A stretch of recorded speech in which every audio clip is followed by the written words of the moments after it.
네, 안녕하세요. 반갑습니다. 박한쌤입니다. 자, 여러분들하고 오늘 이슈 인사이트 시즌2 9번째 시간을 갖게 됐는데요. 오늘 주제는 제72차 한미 정상회담 수혜주라는 주제로 함께 보도록 하겠습니다.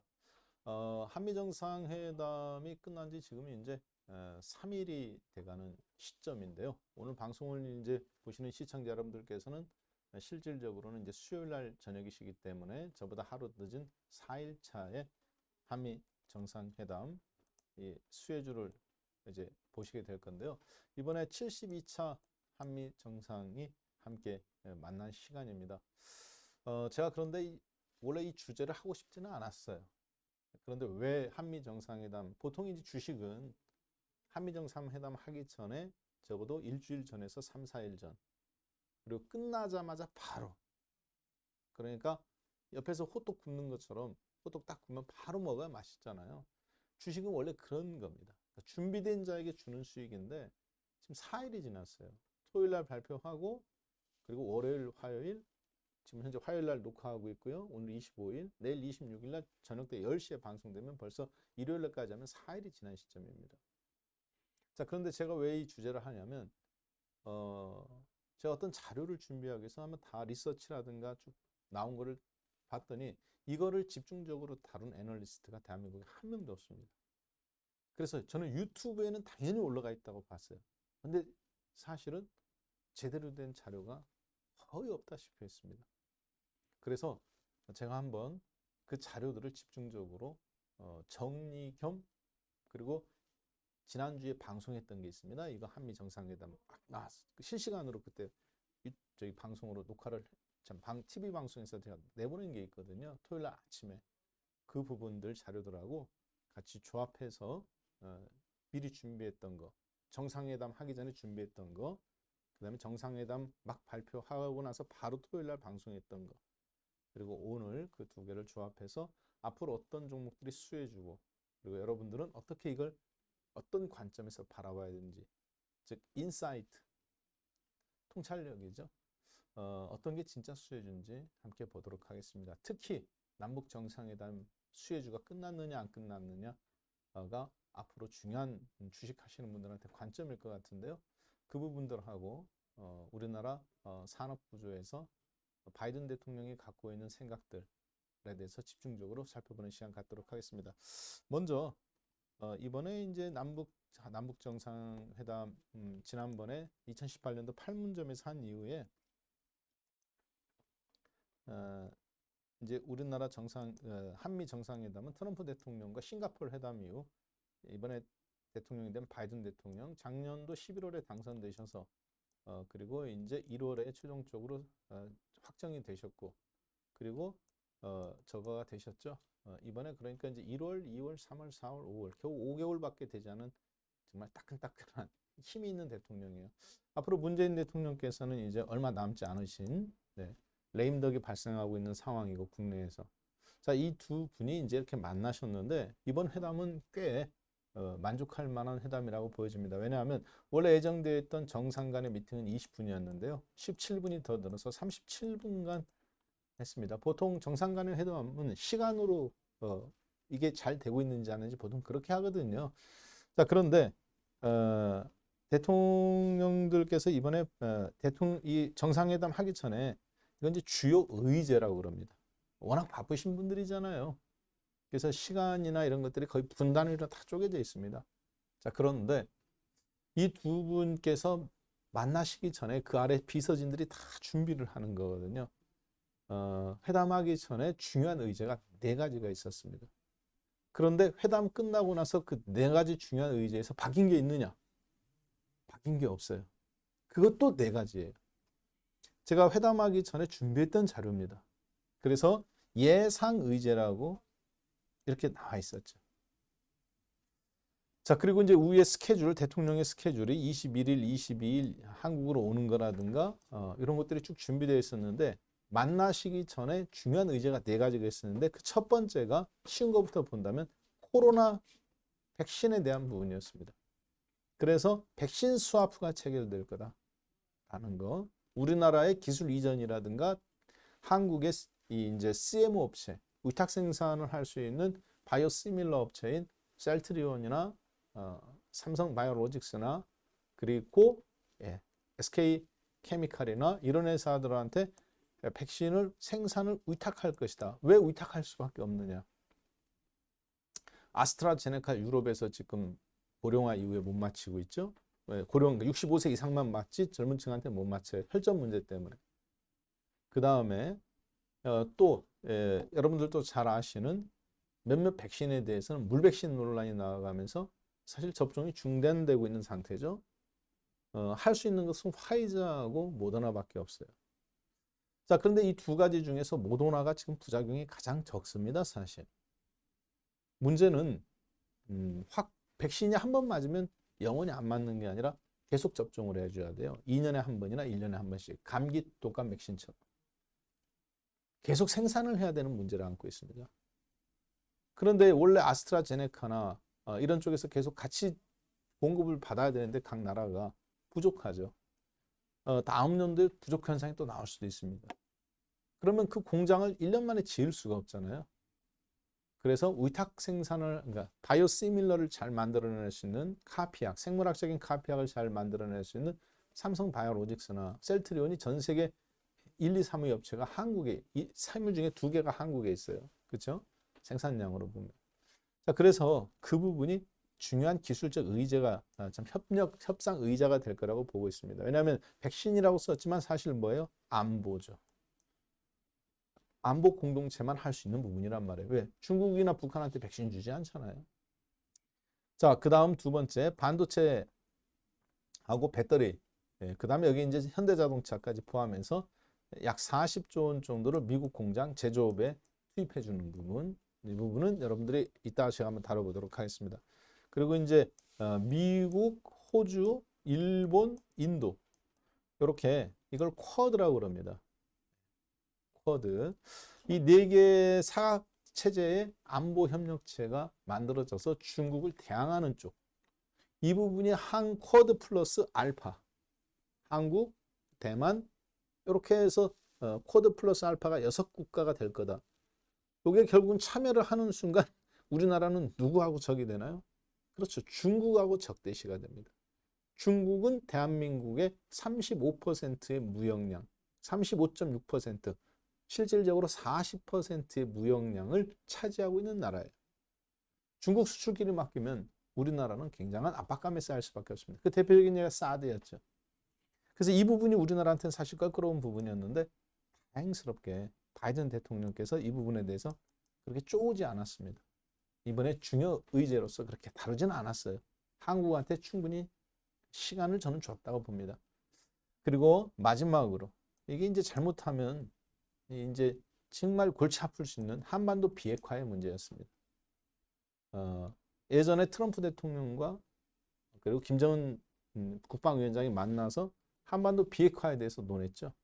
트럼프 대통령은 먼저 북한에 있는 핵을 제거하고 체제 보장해 주겠다. 바이든 김정은 국방위원장은 먼저 체제 보장해 줘야 나중에 핵은 천천히 우리가 제거하겠다. 한반도 비핵화에 대한 일치는 공동된 의견은 같습니다. 중요한 거는 방법론적인 거였어요. 하나는 핵을 먼저 해야 된다. 하나는 체제 먼저 보장해 줘라. 둘이 계속 갈등이 있었죠. 방법론적인 건 같았습니다. 한반도 비핵화. 다만 공동 의제는 같았죠. 한반도 비핵화. 트럼프 대통령이 마지막 사인하기 전에 방법론적인 부분에서 참모진들의 의견이 실무자 책임자들이 이게 안 된다 해갖고 쪼개진 거죠. 그래서 오늘날까지 오게 됐습니다. 이 부분을 만약에 이번에 바이든 대통령이 또 한 번 어떤 방법론적으로 할 거냐고 문재인 대통령한테 물어봤다면 상당히 난처해질 수 있는 부분이었는데 잘 해결됐습니다. 그래서 이 네 가지를 이번에 한미 정상회담의 중요한 부분을 끝나고 나서 정리해보면 다음과 같이 정리해볼 수 있습니다. 정상회담 공동성명 발표한 내용을 잘 발췌해보면 다음과 같아요. 첫 번째,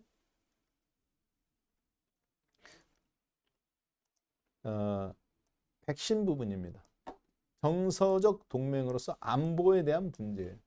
그렇죠? 공동체적 관점으로 우리는 공동체다라는 의미로 사실 55만 개 그리고 우리나라의 이제 기술 이전까지 가능성을 열어놓고 있는 부분이고요. 그다음 두 번째, 미사일에 대한 부분, 사거리라든가 탄도 중량이라든가 이런 부분들에서 연료라든가 완전히 거의 이제 다 풀어준 겁니다. 안보 공동체인데 뭐를 겨냥한 겁니까? 그렇죠. 중국을 겨냥한 겁니다. 그리고 한국의 쿼드 참여. 이건 뭔가요? 이것도 마찬가지로 안보예요. 어디를 겨냥한 거예요? 그렇죠. 중국을 대항하는 겁니다. 그다음에 반도체 투자, 2차 전지, LG화학, SK이노베이션, 그리고 이제 현대자동차, 기아자동차 공장 확장하는 문제, 제조업에 대한 미국이 가장 지금 취약한 부분, 제조업이 취약하죠. 그 부분은 어떻게 하겠다는 겁니까? 특히 가장 취약한 2차 전지와 반도체. 여러 가지가 있습니다만 그 가운데 특히 반도체를 지금 탑으로 꼽았습니다. 자, 그래서 미국의 취약한 제조업, 인건비가 비싸기 때문에 중국이라든가 이런 나라에 뺏겼던 제조업을, 미국에서 비교 우위를 가질 수 없었던 이 제조업을 이제 한국이나 이런 업체들한테 와서 일자리도 만들어가면서 하라는 거죠. 자, 이 부분에서 우리나라가 투자하는 부분으로 했습니다. 그 부분은 예상했던 부분대로 거의 400억 달러 전후, 한국 돈으로 44조냐 50조냐만 미국 돈으로 보면 400억 달러 전후에서 큰 차이가 없습니다. 오차범위 1, 2%죠. 자, 그다음에 마지막에 한반도 비핵화. 이게 참 한국이 분열될 수 있는, 의견 대립이 분열될 수 있는 부분인데 미국이 우리나라한테 썬킴 대북 특사를 임명해 줌으로써 한국 대사였던 분이죠. 충분히 정서적인 부분을 고려한 배려였습니다. 그래서 주식으로서의 문제 삼을 수 있는 부분은 한반도 비핵화라든가 다섯 번째인데, 그렇죠? 그 다음에 백신에 대한 부분이라든가 그리고 한국의 쿼드 참여라든가 이런 부분보다는 사실은 미사일에 관련된 부분, 그리고 반도체, 2차 전지, 자동차 등 제조업에 대해서 수혜를 입은 종목들이 어떤 거냐 하는 부분이 우리 주식에 밀접한 저는 관련이 있다고 사실 보고 있습니다. 물론 이 백신에 대한 부분도 잠시 뒤에 한번 이따가 보도록 하겠습니다만, 그래서 크게 세 가지, 미사일, 백신, 반도체, 2차 전지, 자동차, 제조업에 대한 부분, 이 세 가지라고 이렇게 볼 수 있는데요. 이 모든 것을 한마디로 말해봐라. 이게 이제 이슈 인사이트의 저는 매력이라고 봅니다. 각자 보면은 각자 수혜 같지만요. 미국 바이든 대통령하고 그리고 미국의 대통령의 참모진들하고 국방이면 국방, 안보면 안보, 정보면 정보, 이 모든 것에 참모진들의 공통된 머릿속에 들어있는 딱 한 가지 생각. 한미 정상회담, 일본과의 관계, 오로지 한 가지 뭐냐? 오로지 중국 하나입니다. 어떻게 하면 중국 주변에 있는 한국, 중국 주변에 있는 일본, 제가 엄지손가락으로 일본을 했느냐? 가장 먼저 바이든 대통령이 대통령 돼서 부르고 난 사람이 누굽니까? 일본이에요. 두 번째로 지금 정상회담 한 게 우리나라 문재인 대통령이에요. 원래는 가장 먼저 불러야 되는 사람이 누구냐면 독일의 미르켈 총리입니다. 바이든 대통령이 되고 나서 트럼프와 미르켈 대통령 사이의 도청 문제로 틀어졌던 이 관계를 첫 번째로 복원하기 위해서 미르켈 총리하고 대통령 되기 전부터 교감이 있었단 말이에요. 그래서 유럽을 사실 끌어안은 거죠. 미국 혼자는 중국이라든가 이런 지탱하기가 어렵기 때문에. 그리고 나서 중요도로 따지면 독일을 먼저 불렀어야 됩니다. 유럽을 먼저. 근데 어떻게 했어요? 중요하지만 우선순위 가장 급한 걸 먼저 처리한 거예요. 중국의 대항마인 일본과 한국. 그래서 백신이라든가 미사일이라든가 뭐 쿼드 참여라든가 반도체라든가 비핵화라든가 이 모든 것을 하나로 말해봐라. 그러면 사실은 중국을 대항하는, 안보로 대항할 거냐, 한국의 미사일 역량을 키워줌으로써 언제든지 중국을 타격할 수 있는 사거리, 본인들이 주도해서 대중국을 봉쇄시키려고 하는 쿼드, 그리고 중국이 가장 강점을 갖고 있는 반도체라, 예전에 이제 화해를 통해서 우리나라의 반도체 미국에 있는 반도체를 인수하려겠다든가 이런 부분들. 그리고 이번에 2차 전지 부분, 자동차. 중국이 가장 큰 강점을 갖고 있는데 앞으로 세계 시장에서 주역이 될 만한 업종들을 한국이 지금 들어오도록 길을 열어주는 겁니다. 일본과 한국. 결국은 경제 파트도 사실 중국, 대중국 대항마예요. 안보도 대중국, 경제도 대중국. 한미 정상회담이라고 말하지만 대중국을 대항하기 위한, 봉쇄시키기 위한 큰 전략적 차원에서 일본이라든가 한국 정상회담이 있는 것뿐입니다. 그러면 종목이 쉽게 보입니다. 강약 조절이 아니라 누가 뭐 얼마 투자했다 반도체 이런 문제가 아니라 이게 왜 중요하냐? 다음과 같은 부분 때문에 그렇습니다. 잠깐 한번 보신다면 이게 하이닉스 주가입니다. 하이닉스는요, 대한민국의 온도계 같은 주식입니다. 하이닉스가 올라가면 종합주가지수의 고탄력주가 상방향, 즉 지수가 조금 열기를 갖는 거고, 하이닉스가 떨어진다거나 바이오주들이 좀 떨어지면 성장주들이 성장이 수급이 좀 둔화돼 가면서 종합주가지수에 대한 어떤 전체적인 열기, 외국인들의 열기라든가 이게 좀 떨어지는, 지수가 약간 시장이 식어가는 약세장으로 전환되는 중요한 온도계 같은 역할을 지난 10년간 했어요. 대장은 물론 삼성전자입니다만 온도계. 자, 그런데 2016년도 1월 달경에 하이닉스가 이 앞에 5만 원에서부터 주가가 거의 1년 사이에 반토막이 납니다. 5만 원 전후에서 2만 5천 원으로 마이너스 50%가 1년 사이에 나요. 실적이 안 좋았으니까 그렇겠지라고 생각할 분들이 있습니다. 실적은 계속 좋았습니다. 근데 주가는 거꾸로 하이닉스 같은 이 전 세계에서 두 번째로 큰 디램 반도체 종목이 반토막이 났다고요. 1년 사이에. 왜 그랬느냐? 이때 무슨 소문이 있었냐면 일본이 미국의 채권, 국공채죠. 우리나라도 외환보유고를 갖고 있죠. 자, 그런데 전 세계에서 외환보유고가 가장 큰 나라는 중국이 1등이었습니다. 이때. 얼마 갖고 있었느냐? 4조 달러. 한국 돈으로 대략적으로 5천조 원 정도를 갖고 있었어요. 환율 1200원 기준으로. 우리나라 시가총액이 지금 3000포인트에 겨우 2000조 원입니다. 거래소가. 근데 당시 외환보유고로 5천조 원. 우리나라 시가총액에 그때는 겨우 1300조 원, 1500조 원밖에 안 됐는데 이만큼 갖고 있었다는 것은 굉장한 금액입니다. 2위 일본이 얼마 갖고 있었느냐? 지금도 일본은 비슷해요. 1조 달러를 갖고 있습니다. 한국 돈으로 1200조 원 정도. 3위 뭐 홍콩이라든가 브라질이라든가 독일이라든가 이런 나라, 러시아라든가. 우리나라는 보통 5위에서 6위 왔다 갔다 합니다. 얼마? 현재 3,600억 달러 정도 갖고 있습니다. 한국 돈으로 따지면 약 400조 원. 우리나라 1년 예산이 550조 원이죠, 현재. 1년 예산보다 조금 안 되는 돈을 외환보유고로 갖고 있어요. 현찰로 갖고 있지 않습니다. 뭘로 갖고 있느냐? 미국 국공채로 갖고 있어요. 이걸 달러로 갖고 있다고 말하거든요.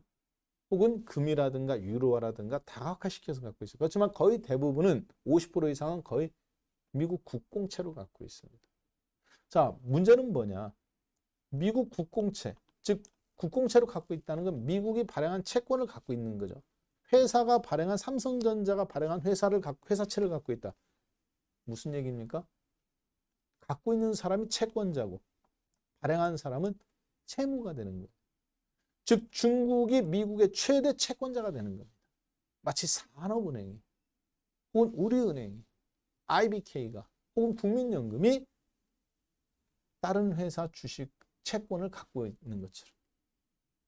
자, 문제는 뭐냐면 최대 채권국인 중국이다 보니까 중국은 1년에 2% 이자만 받아도 그렇죠? 1% 이자면 얼마예요? 4조 달러니까 한국 돈으로 40조 원입니다. 2% 이자면 80조 원. 이때 당시 이자율을 고려하면 평균 4% 전후의 국공채 수익률. 1년에 160조 원이 이자로 막 들어오는 타이밍이에요. 왜? 제조업이 잘 돼서 대무역 흑자가 남는 돈을 국공채로 갖고 있었거든요. 1년에 160조 원이 남다 보니까 반도체 라인 하나 건립하는데 2조 원입니다. 미국에서 한국에서 미국의 인건비나 이런 기술이 안 돼서 사양산업으로 접어들었던 반도체. 중국은 이때 화웨이라든가 하이얼이라든가 샤오미라든가 반도체가 필요한데 스마트폰, 노트북, 레노버 많이 필요한데 공장이 없었어요. 왜? 반도체 기술력이 높았거든요. 중국 입장에서는. 그래서 방법을 바꿨습니다. 본인들이 회사를 인수하자. 마치 중국의 자동차 회사가 기술력을 극복하지 못해서 쌍용 자동차를 인수하고 특허나 기술 쏙 빼먹고 팔아먹는 것처럼. 여러분들 고등 아시죠? 고등. 소라. 어떻습니까? 알맹이만 빨아먹고 껍데기 버리죠. 그 다음에 중국 회사가 인수한 게 누굽니까? 볼보 자동차. 다행히 기술력만 쪽쪽 빨아먹고 그래서 또 버릴 거다 했는데 안 버리고 잘 지금 만들어나가고 있죠. 자, 반도체도 그래서 그렇게 했어요. 누구? 브로드컴이라는 회사를 통해서 인수를 하는 겁니다. 그런 소문이 번져가면서 미국의 마이크론 테크놀로지라는 세계 3위의 반도체, 디램 반도체 회사를. 그러면서 하이닉스가 곤두박질 칩니다. 왜? 150조라는 뒷배경이 스마트폰, 그 다음에 이어서 반도체, 2차 전지 밀어주는데 반도체 인수한다고 하니까 일반 회사는 엄두가 안 나요. 왜? 라인 하나 세우는데 2조예요. 하나 갖고 경쟁이 안 되니까 보통 3개에서 5개는 세워야 반도체 회사인데 10조가 들어갑니다. 지금이야 10조가 별거 아닙니다만 이때만 해도 큰 돈이에요. 왜? 여러분들 기억나시죠? 하이닉스가 30조 원을 주고 도시바를 인수냐 하냐 말할 때 세상 난리가 났었습니다. 그렇죠? 반도체 사업 인수하냐 마냐 했습니다. 왜? 역대급 돈이었기 때문에. 세계적으로도 마찬가지였어요. 지금은 요즘은 뭐 더 사이즈가 커졌습니다만. 자, 그래서 하이닉스가 주가가 실적이 좋은데도 불구하고 5만 원에서 2만 5천 원까지 곤두박질. 그런데 이때 마이크론 테크놀로지가 10달러였어요. 30달러에서 10달러까지 곤두박질 치고 싱가포르에 본사를 두고 나스닥 100종목에 해당되는 브로드컴이라는 반도체 회사가 바로 이 마이크론 테크놀로지 주가를 잠깐 HTS를 한번 잠깐 보겠습니다. 네, 이게 마이크론 테크놀로지 주가입니다. 방금 보셨던 2016년도 시점이 이 시점이에요. 하이닉스가 5만 원에서 2만 5천 원으로 반토막 날 때 미국의 마이크론 테크놀로지는 32달러, 35달러에서 10달러까지 1년 만에 폭락 납니다. 왜? 반도체를 10달러에 팔면 8달러에 팔면 생산 원가는 10달러야. 달러당 20, 반도체 하나 팔 때마다 20%씩 적자예요. 회사가 거덜나게 생겼어요. 누구처럼? 요즘 아시아나항공처럼. 적자의 적자를 계속 거듭했던 시점이 바로 이 시점이었습니다. 아시아나항공 지금 자본금 다 까먹고 운행할수록 적자잖아요. 똑같았습니다. 자, 그래서 이 회사를 아무도 사주지 않았어요. 어차피 적자폭을 감당하지 못하기 때문에. 그 사양산업이 반도체 D램이 사양산업이었기 때문에 당시만 해도 마지막 구조조정이었잖아요. 강력한 구조조정이 계속 진행되고 있었고 결국은 맨 마지막에 삼성전자하고 하이닉스만 남을 거다라고 봤는데 이 회사들만 흑자였기 때문에. 그런데 이때 구세주 같은 회사가 나타나죠. 바로 브로드컴. 반도체에 공장은 없지만 칩을 설계할 수 있는 팹리스 회사죠. 세계적인 회사들입니다. 엔비디아, 브로드컴, 램 리서치, 텍사스 인스트루먼트 이런 회사들. 이 회사가 이걸 인수하겠다고 나요. 프리미엄 20%더 주고 MOU 체결했습니다. MOU가 뭔지 아시죠? 계약금까지 10% 집어넣고 체결했어요. 자, 미국은 이때 안보를 위협하는 건지 검토를 합니다. 트럼프 대통령이. 미국은 중요한 업체가 해외 업체한테 팔려요. 브로드컴은 싱가포르 회사거든요. 그런데 미국에도 상장되어 있거든요. 자, 그리고 이 뒷배경의 돈은 누구냐? 중국 쪽 칭화대 라인이 브로드컴을 싱가포르에 세워서 세계적인 반도체 회사로 성장하고 그리고 미국까지 상장됐고 이번에 이걸 인수한다고 한 겁니다. 미국에 있는 세계 3위의 삼성전자, 하이닉스가 전 세계 반도체의 90%, 나머지 10%는 마이크론 테크놀로지가 점유하고 있었어요. 디램 반도체에서. 자, 그런데 정말 놀랍게도 트럼프 대통령이 2개월 동안 조사를 한 다음에 이 거래는 성사가 안 된다고 선언합니다. 그때 전 세계 사람들이 다 미쳤다고 그랬습니다. 왜 그랬느냐? 적자에 적자에서 그냥 놔두면 계속 돈만 쏟아부어야 되는데 더 이상 돈을 쏟아부을 수 없는 상태. 아시아나온건 같은 상태인데 이걸 인수하겠다고 회사가 나타났는데 거절했다. 그러면 마이크론 테크놀로지는 한 달을 못 버티고 파산이었거든요. 만약에 그때 마이크론 테크놀로지를 브로드컴한테 팔아 넘겼다면 오늘날 마이크론 테크놀로지는 실제 회사가 급성장했을 겁니다. 반도체 라인도 깔고 더 잘 되고. 누가 죽었을까요? 하이닉스가 죽었겠죠. 화웨이 쪽이라든가 샤오미 쪽이라든가 이런 쪽에서 다 하이닉스나 삼성전자 반도체 칩이 아닌 여기 그 마이크론 테크놀로지 거 사갔겠죠. 자, 그런데 이 회사가 파산을 당할 줄 알았더니 트럼프 대통령이 대중국에 맞서서 중국과 5G 전쟁을 시작하죠. 화웨이 죽이기. 그때 중요한 게 반도체였어요.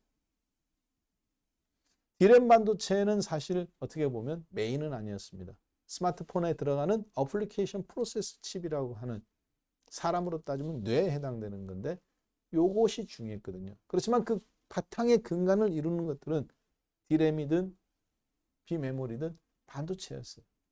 중국은 근데 그 기술을 제조업과 기술을 확보하지 못한 상태에서 인수하려고 했는데 그게 실패로 갔던 거죠. 자, 그리고 마이크론 테크놀로지는 오늘 몇 달러냐? 오늘날까지 90달러까지 상승했습니다. 2년 만에 80달러까지 올라가고 적자였는데도 불구하고. 그리고 얼마 전에 90달러 찍었어요. 자, 하이닉스는 어떻게 됐을까요? 계속 흑자였는데도 불구하고 못 올라가던 하이닉스는 그럼에도 불구하고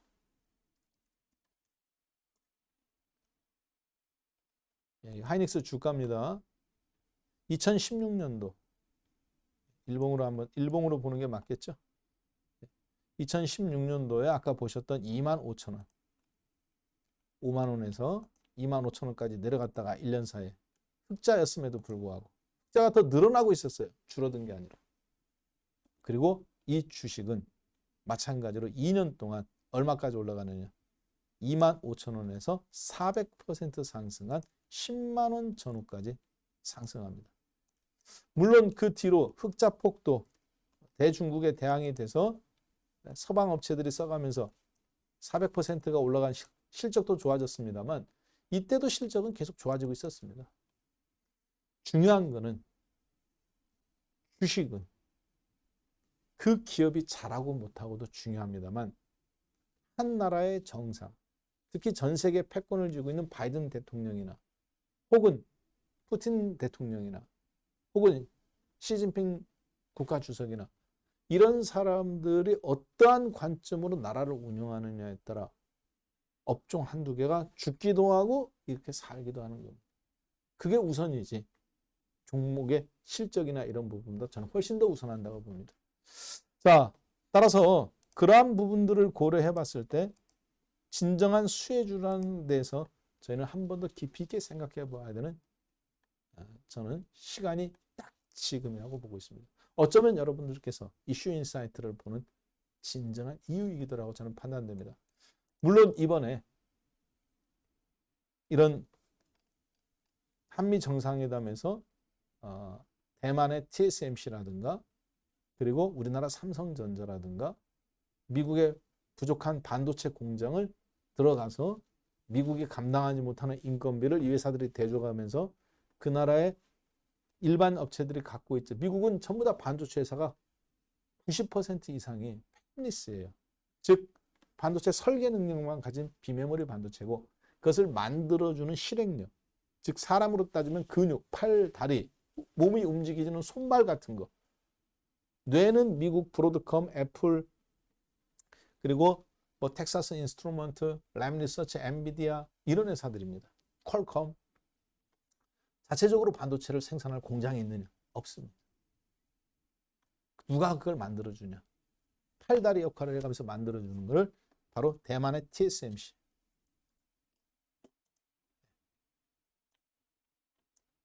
타이완 세미컨덕터 매니팩처리 이 마지막 컴퍼니인가요? 이 회사가 주문을 받는 거죠. 비메모리 반도체입니다. 이런 메모리 반도체가 아니라 애플이 주로 주문을 주죠.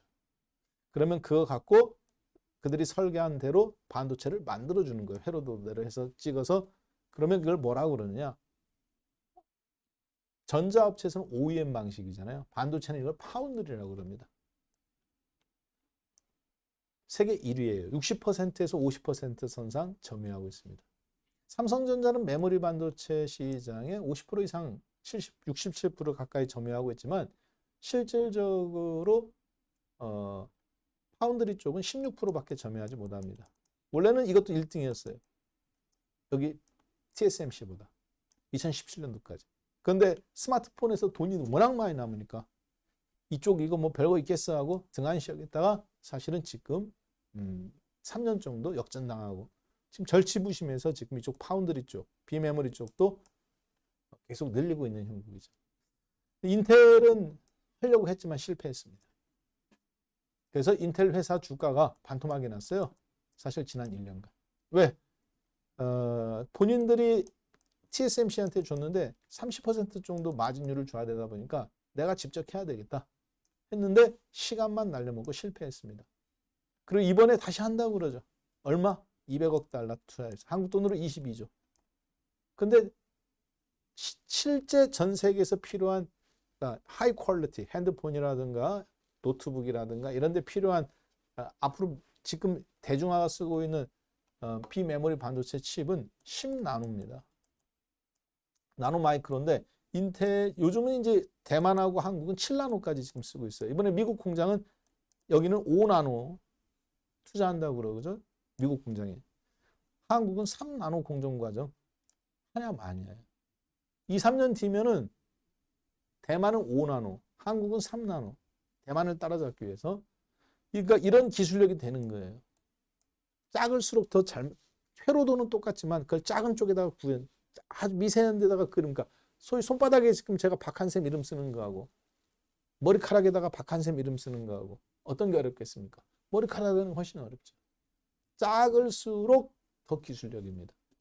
근데 인텔은 지금 10나노도 실패했고 10나노를 2023년도까지 설계를 완성해서 그 이후에 생산한답니다. 그때 되면 이미 한국과 대만은 1나노 하고 있을 거예요. 결국은 아무런 의미 없는 거죠. 결국은 인텔은 한국이나 삼성하고 경쟁하는 단계가 아니라 국방 파트만 맡게 되는 형태가 될 거라고 보고 있습니다. 자, 핵심 포인트는 뭐냐? 반도체는 이미 미국이 트럼프 대통령 때 중국을 누른 겁니다. 그래서 스마트폰이나 5G나 화웨이를 누른 거죠. 전략적 산업이니까. 그런데 엊그저께 5월 18일 날 한미회담 되기 이틀 전날 바이든 대통령이 포드 자동차 공장에 가서 연설을 해가면서 이 지금 새로 나올 포드 자동차를 타가면서 이게 위장막이거든요. 출시가 아직 안 됐기 때문에 옛날에는 미국이 전기차에서 9였고 중국이 1위였다. 근데 오늘날 미국은 1위고 중국이 9가 됐다. 그렇게 될 배경의 이면에는 누가 있다? 중국에 배터리가 있다라고 선언을 했어요. 그래가면서 그렇게 되도록 좌시하지 않겠다 했습니다. 잘 생각해 보세요. 앞으로 여러분들은 하이닉스가 25,000원에서 2년 만에 10만 원에 올라갈 수 있었던 그 힘이 어디에 나왔습니까? 바로 트럼프 대통령의 합병 거절한 사인에서 나온 겁니다. 중국 업체들이 반도체를 그래서 이렇게도 못하고 저렇게도 못하고 하면서 사람들이 깨달은 거.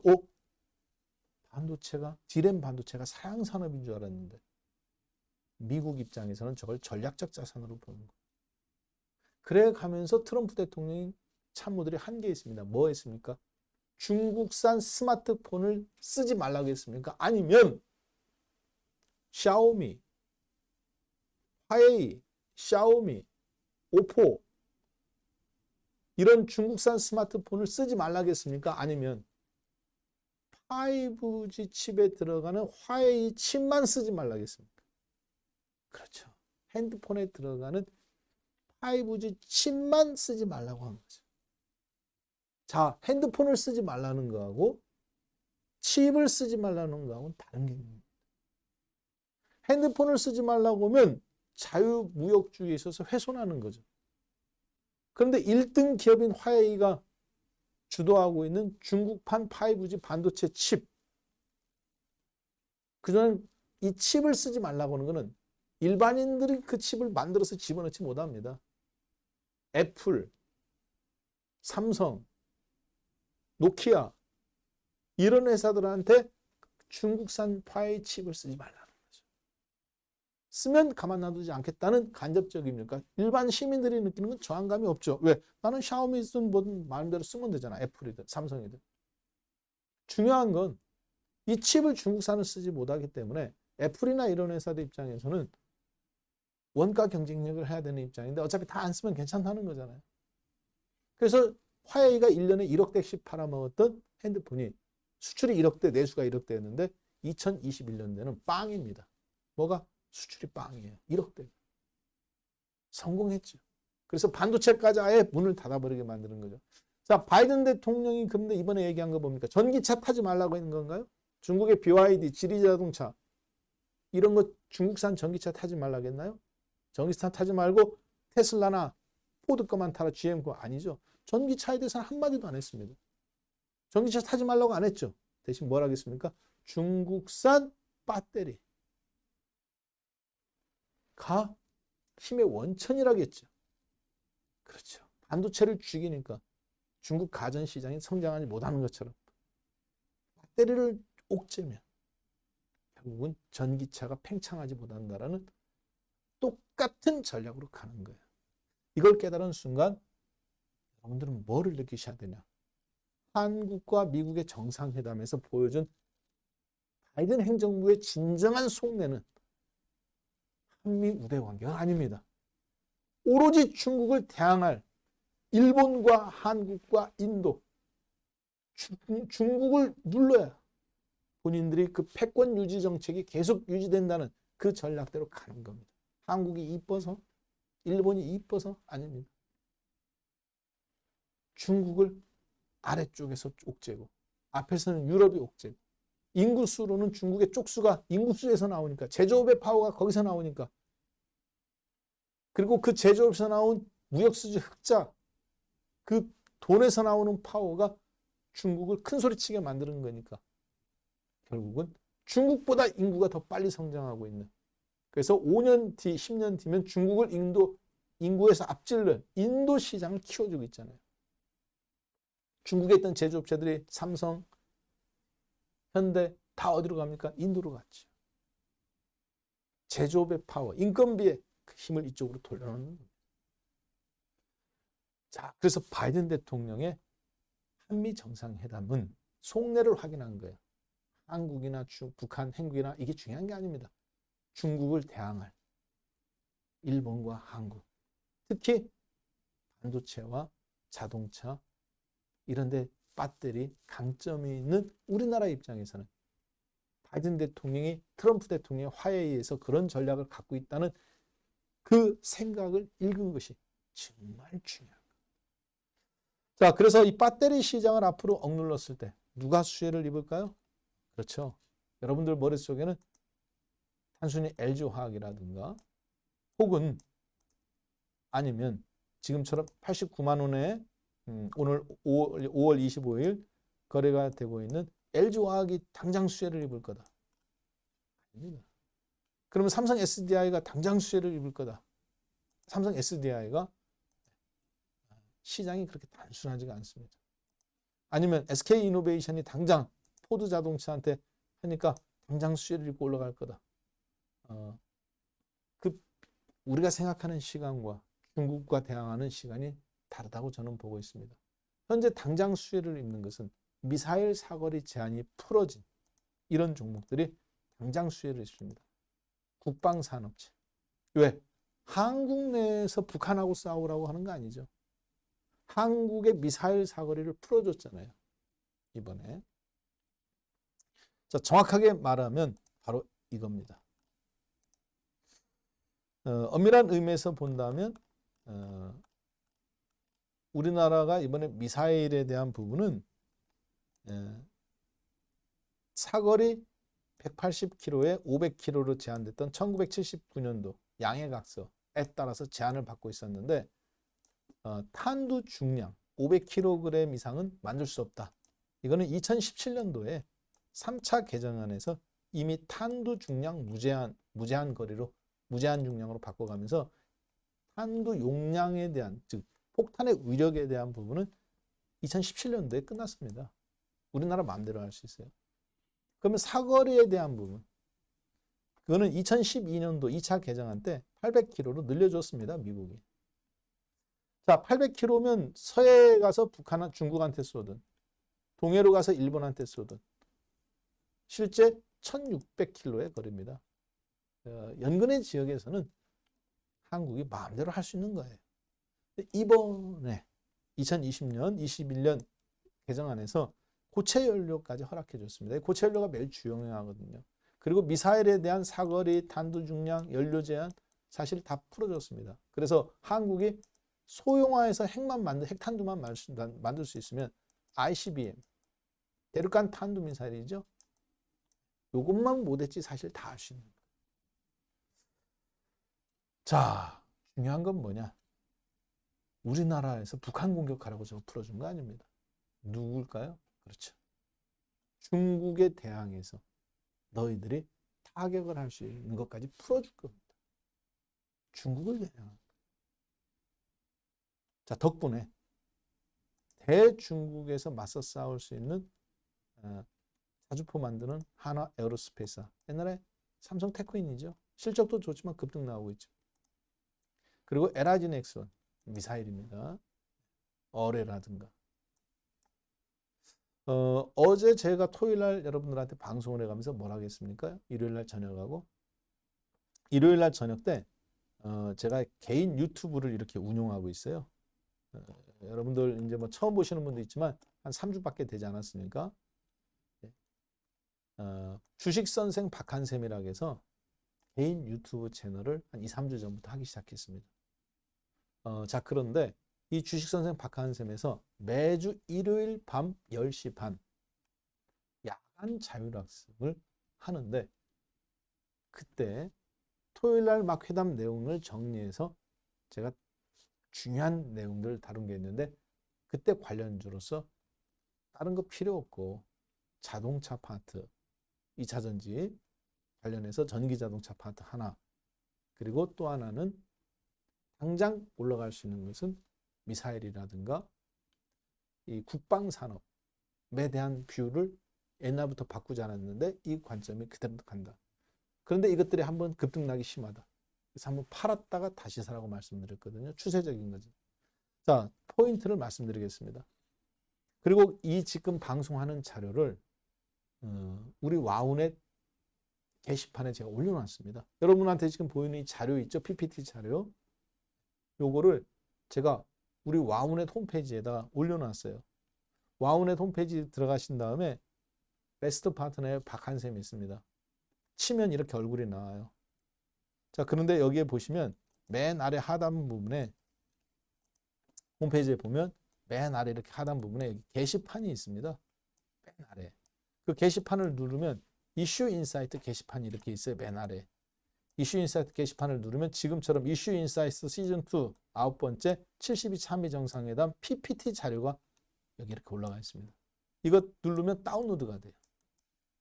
그래서 지금 제가 보시는 이 PPT 자료를 여러분도 그대로 보실 수 있습니다. 그래서 다음부터는 강의하기 전 하루 전날에 제가 수요일날 하니까 화요일날 이렇게 미리 화요일날 저녁 때 정도 올려놓습니다. 그러면 여러분들이 받으셔서 적을 필요 없이 이 PPT 자료 봐가면서 유튜브로 보시면 되시는 거예요. 아셨죠? 자, 그래서 바이든 대통령의 진정한 중국에 대한 견제, 배터리라고 이야기를 했잖아요. 한국한테는 배터리 2차 전지 SK이노베이션과 LG화학이 미국 시장 공장 짓는 거 장기적인 굉장한 호재예요. 여러분들한테 제가 추격 매수하라고 저는 말씀드리고 싶지는 않습니다만 지금처럼 가격이 이렇게 주춤주춤할 때 이런 종목들이 사람들에서 이제 이슈가 단기가 아닌 진짜 투자하는 사람들은 지금 모아가야 돼. 괜찮은 타이밍이에요. 대신에 이미 상당 부분 올랐죠. 성급하게 보지 않으셨으면 좋겠습니다. 저도 20만 원에 지난번에 LG화학하고 소송이 붙었을 때 누가? SK이노베이션이. 그래서 주가가 급락 나왔을 때 그때 똑같이 제가 목요일 날인가 수요일 날 공개 방송하고 있었습니다. LG화학 소송해가지고 SK이노베이션이 2조 원을 물어내네, 3조 원을 물어내네. 사람들이 난리가 났죠. 저는 그 전까지 2차 전지는 하지 않았습니다. 네. 근데 뭐라고 말씀드렸어요? 20만 원 터치했을 때 이때 여기 12만 원대 10만 원 오면 내가 사겠다. 10만 원 안 왔죠. 추격하지 않았습니다. 이번에 마찬가지 20만 원 터치했어요. 공개 방송하는데 현금 30% 쥐고 있었습니다. 그러니까 시장이 들락날락했으니까. 공개 방송 때 그때 1,500명이 계셨어요. 그때 들으신 분들도 계실 겁니다. 여기. 나도 사지만 여러분도 사라. 여기서 나라는 건 우리 생방 회원분들 얘기하는 거. 현금에 있는 분들. 이 주식이 얼마 전에 28만 원 돌파 나오고 여기서는 제가 팔지 말라겠습니다. 여기 왔을 때 저희가 3분의 2 이상 던지라고 말씀드렸어요. 그리고 삼성전자로 이동시켜 드렸습니다. 왜? 시장 이 주식이 이미 호재가 노출이 된 상태에서 못 올라갔기 때문에. 그러니까 무조건 사도적으로 주식을 갖고 가는 게 아닙니다. 늘려나가는 거지. 좋다 놨다 해가면서. 10년간 삼성전자만 매매하고 10년간 5년간 바이오로직스만 매매하더라도 무조건 사서 갖고 가는 게 아니에요. 줬다 놨다 하면서 늘려나가는 겁니다. 지금도 마찬가지예요. 앞으로 전략적으로 SK이노베이션이나 삼성 SDI나 LG화학이 좋은 거지 현재 가격에서 그것이 매력적이냐 아니냐는 다른 부분입니다. 미국의 정책 수혜를 받느냐 저는 다른 쪽에 있다고 봅니다. 그 수혜는 진짜 수혜는 여러분들이 2차 전지라고도 볼 수 있지만 반도체에 대한 부분, 자동차의 부분, 백신에 대한 부분 이 세 가지 중에서도 꾸준히 저는 있다고 보여집니다. 삼성전자가 결국에는 10만 원이 돌파할 거라고 보고 있습니다. 자, 많은 분들이 삼성전자에 25% 올라가서 10만 원 그까짓 거 못 올라가나? 이렇게 생각하시는 분들이 많아요. 굉장히 앞뒤 없이 하는 얘기라고 저는 보고 있습니다. 삼성전자가 10만 원이 가면요. 9만 6천 원이었던 넘어서 10만 원에 가면 삼성전자 시가총액은 600조 원이 넘습니다. 현재 삼성전자는 현재 79,900원인 현재 가격에서 시가총액이 476조 9천억이에요. 시가총액 2,100조 원인 대한민국 시장 3,200포인트에서 삼성전자는 476조 원으로서 약 25%, 3% 전후의 시가총액 비중을 차지합니다. 대한민국. 4분의 1 가까이. 근데 이 주식이 10만 원이 간다. 겨우 2만 원 못 올라가냐. 25% 올라가면 125조 원이 120조가 더 올라가야 돼요. 얼마예요? 600조 원입니다. 테슬라 시가총액이 얼마인지 아십니까? 630조 원입니다. 나스닥에서 6번째 큰 종목이에요. 애플이 2,400조 원, 아마존 1,800조 원, 마이크로소프트 2,000조 원, 우리나라 시가총액 2,100조 원, 3,200포인트 전후에서, 150포인트 전후에서. 그러면 삼성전자가 테슬라보다 더 클 수 있느냐? 미국의 5번째. 아까 TSMC, 대만의 TSMC가 시가총액이 630조 원입니다. 테슬라랑 비슷해요. 우리나라 거래소에 해당되는 뉴욕 증권거래소 NYSE 시가총액 넘버원입니다. 알리바바가 둘이 중국 알리바바랑 둘이 앞서거니 뒤서거니. 그럼 삼성전자가 대만의 TSMC보다 더 높아질 수 있을까요? 지금은 불가능합니다. 대만의 TSMC 아까 보셨지만 미국 시장에 2030년, 2023년 앞으로 2년 동안 얼마 투자하느냐. 미국의 디램, 시스템 반도체 파운드리 공장 늘리는 거에 1,000억 달러 투자합니다. 2021, 2022, 2023년까지 3년간 1,000억 달러. 한국 돈으로 110조 원. 미국에 얼마짜리 공장 짓느냐? 350억 달러 짓습니다. 60억 달러. 우리나라 돈으로 40조 원이에요. 삼성전자 얼마 투자합니까? 19조냐? 30조냐? 지금 이 얘기 나오고 있죠. 대만의 TSMC의 절반 정도밖에 안 됩니다. 대한민국 전체가 이번에 44조 원을 미국에 공장 짓습니다. SK이노베이션, LG 다 합쳐요.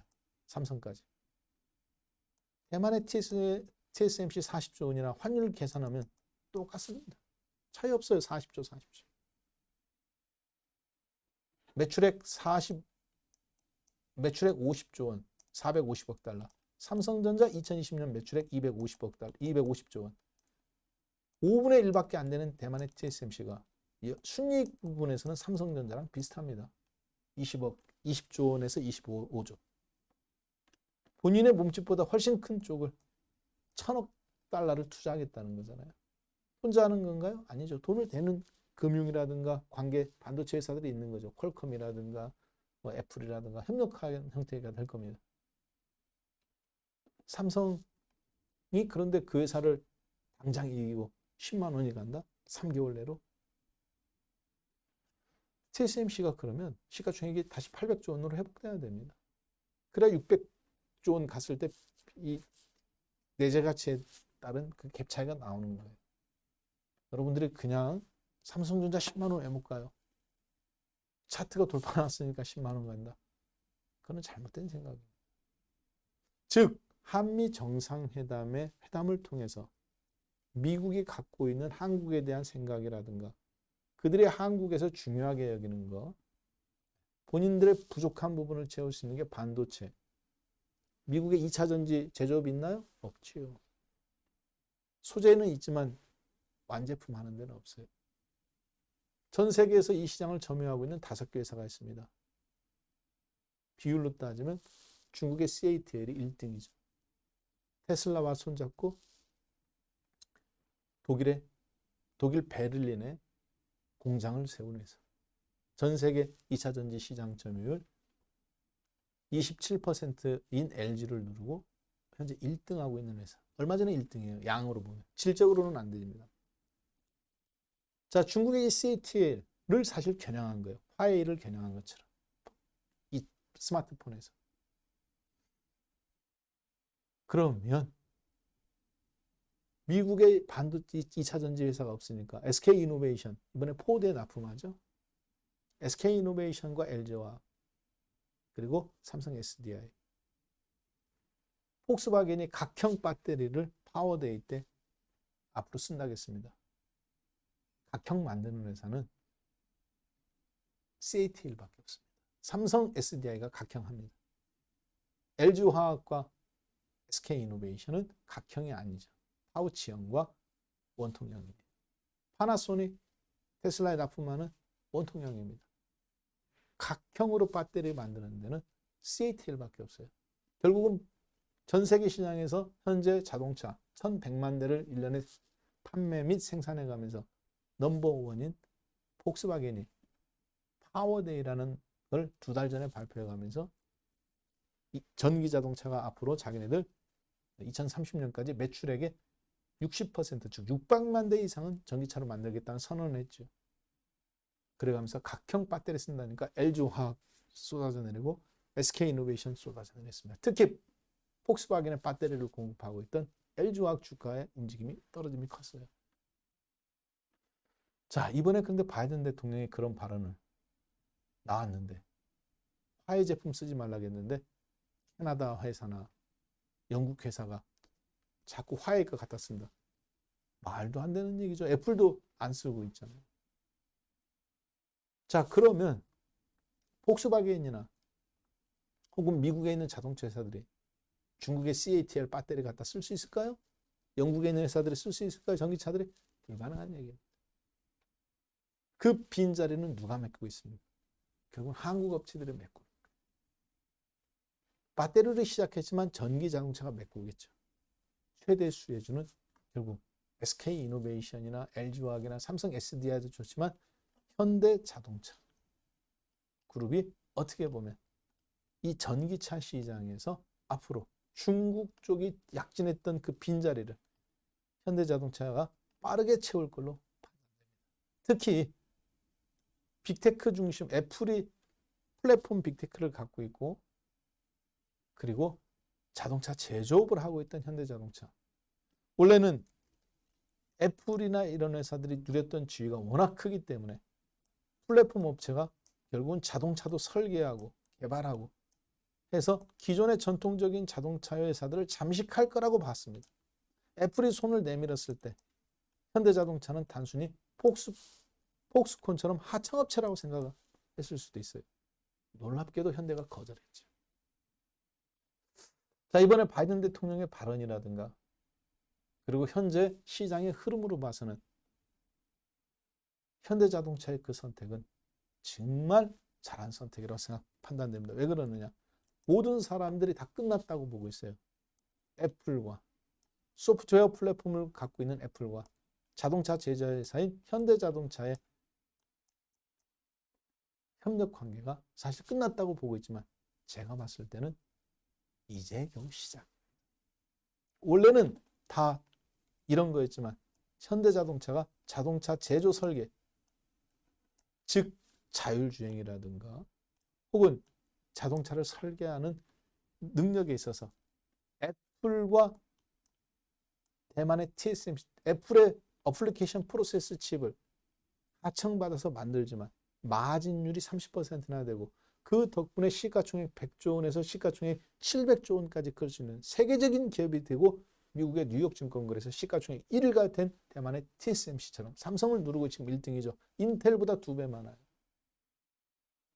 어제 테슬라한테 제품을 공급하고 있는 엔비디아보다 200조 원이나 더 많습니다. 300조 원이나 더 많습니다. 누가? 대만의 TSMC가. 여러분들도 아시다시피 전 세계 시장에서 어제 나스닥 종합주가지 있습니다. 테슬라 주가가 4.4%. 화요일 날 현재 시간 화요일 날 지금 오후니까 사실은 월요일 날 밤 끝난 거죠. 이제 여러분들 수요일 날 방송 들을 때는 여기 화요일 날 테슬라 주가가 다시 형성되겠죠. 606달러예요. 4.4% 올라서.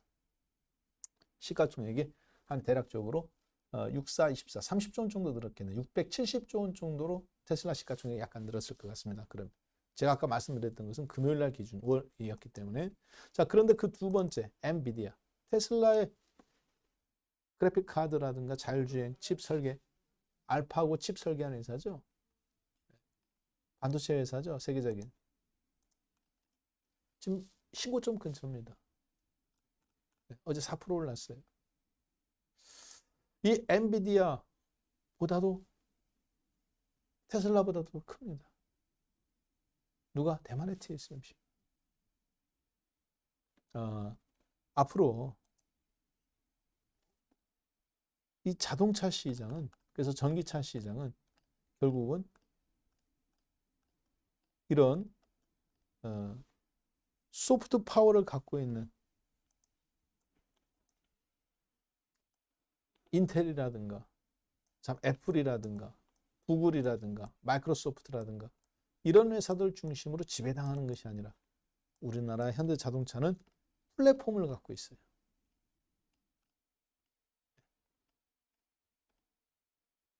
이 플랫폼 폭스바겐과 현대자동차의 플랫폼은 특허 회사가 같은 회사입니다. 리막이라는 회사. 폭스바겐은 그 회사의 가치를 알아보고 한국 돈으로 1,000억 정도, 1억 달러를 투자해서 19% 정도의 지분을 확보했습니다. 벤처기업일 때. 현대자동차는 나중에 그 회사의 가치를 알고 똑같이 1,000억 달러 정도를 투자해서 9%의 지분을 확보했습니다. 대신 특허는 똑같이 쓰고 있어요. 그래서 폭스바겐은 그 방식을 이용해서 MEB 플랫폼을 만들었고 현대자동차는 그 방식으로 eGMP 방식이라고 해서 자동차 바퀴까지 다 컨트롤할 수 있는, 즉 배터리와 자동차를 움직이는 통합 시스템을 하나로 묶은 통합 시스템의 플랫폼을 만들었습니다. 자, GM이라든가 중국의 지리 자동차라든가 벤츠라든가 BMW라든가 이런 회사는 통합 시스템을 만들지 못했습니다. 오로지 그냥 배터리만 얹어놓는 형태예요. 이것이 바로 테슬라가 갖고 있는 장점입니다. 통합 전기차를 만든, 똑같은 전기차가 아닙니다. OS, 즉 애플이라든가 구글이 사용하고 있는 핸드폰을 움직이는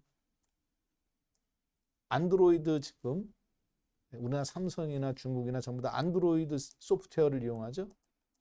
애플은 iOS를 이용하고 27%. 이걸 플랫폼이라고 부릅니다. OS, 컴퓨터 운영 시스템. 전기차 핵심도 이거예요, 사실. 테슬라의 장점이 이겁니다. 얼마만큼 자동차가 멀리 가냐. 그 논쟁이 아니란 말이에요. 자, 그런데 바이든 대통령의 중국의 2차 전지를 건드리는 문제는 이런 OS 시스템을 장악하고 있는 시가총액 2,400조 애플, 2,000조 마이크로소프트, 1,800조 아마존, 그리고 구글 1,500조.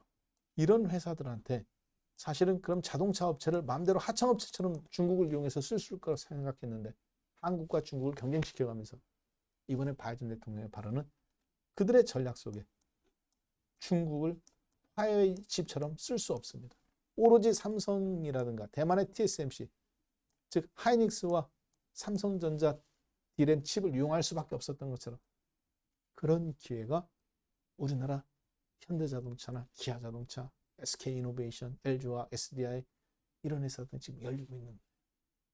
진짜 수혜주는 저는 자동차 회사라고 보고 있습니다. 따라서 여러분들이 오늘 이슈 인사이트를 통해서 한미 정상회담에서 바이든 대통령이 한국을 어떻게 생각하는지, 북핵 문제나 쿼드 문제 서로 한국에 자극하지 않았습니다. 그렇다고 해서 그거를 묵인하지도 않았죠. 대신에 중국과 대항해서 싸울 수 있는 최적화된 한국의 반도체, 전 세계 1등을 놓고 싸우고 있는 2차 전지, 이 두 개 파트에 한국에 진짜 앞으로 힘을 실어준 겁니다. 마치 2016년도 트럼프 대통령이 아무도 몰랐지만 그때 미친놈이라고 했어요. 트럼프 대통령 사람들이 사인한 거 거절한 거고. 그렇지만 5년이 지난 현 시점에 트럼프 대통령의 그 선택, 반도체를 선택하고 화해를 누른 그 선택이 오늘날 중국을 뚫고 미국이 계속적인 비교 우위를 끌어갈 수 있는 전략적 중요한 판단이 됐던 것처럼 덕분에 우리나라 하이닉스가 25,000원에서 10만 원, 현재 12만 원까지 올라갔었죠. 얼마 전에 삼성전자가 100만 원에서 현재 400만 원, X분 50분의 1 한 거니까 5,000원짜리가 100원 된 거니까 8만 원이면 400만 원짜리란 말이에요. 결정적인 이유입니다. 제 눈에는 한국에 있는 자동차 제조업체가 조만간에 수년 내로 대만의 TSMC처럼 새로운 역사들을 써갈 걸로 보여집니다.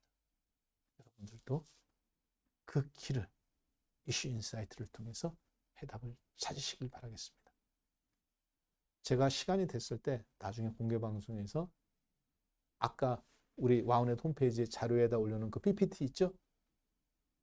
그리고 개인 유튜브 채널 그 PPT를 봐가면서 주식선생 박한쌤에서 한 번 더 자세하게 설명드리겠습니다만 이 현대자동차에 대한 현대차 그룹 자동차 비즈니스에 대한 부분을 일요일날 저녁에 개인 유튜브 채널에 자세하게 한 번 더 올려놨어요. 거기엔 PPT가 없습니다. 여러분들이 이슈 인스타에서 보신 분들은 이 두 개를 조합해가면서 여러분 걸로 잘 만드실 수 있을 것 같습니다. 자, 이렇게 해서 오늘 그러면 이슈 인사이트 시즌2 9번째 시간 한미정상회담의 진정한 수혜주에 대해서 한번 살펴보았습니다. 네, 고맙습니다.